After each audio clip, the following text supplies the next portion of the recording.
Every manifestation of human culture, every product of art, science, and technical skill, which we see before our eyes today, is almost exclusively the product of the Aryan creative power.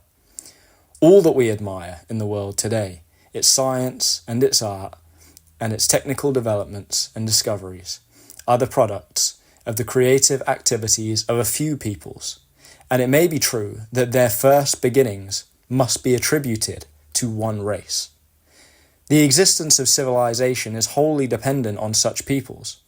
Should they perish, all that makes this earth beautiful will descend with them into the grave. Should the Aryan be forced to disappear, a profound darkness will descend on the earth. Within a few thousand years, human culture will vanish and the world will become a desert.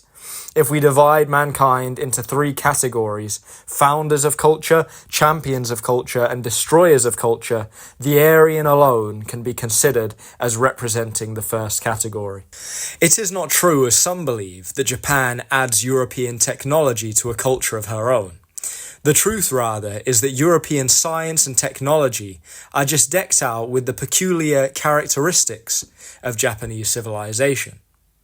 The real foundations of contemporary Japanese life are the enormous scientific and technical achievements of Europe and America, that is to say, of Aryan peoples. This opinion is very strongly supported by the fact that the ancient civilization of Japan actually became fossilized and petrified.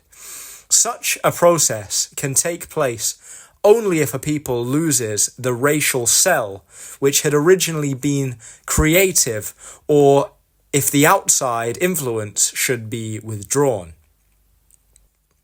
Such a race may be called the champion, but never the creator of a culture. If we subject the different peoples to a strict test from this standpoint, we shall find that scarcely any of them has originally created a culture, but almost all have been merely the recipients of a culture created elsewhere.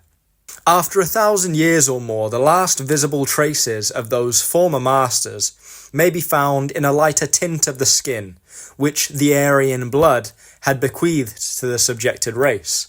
A conqueror not only in body, but also in spirit, became submerged in the blood of the subject race.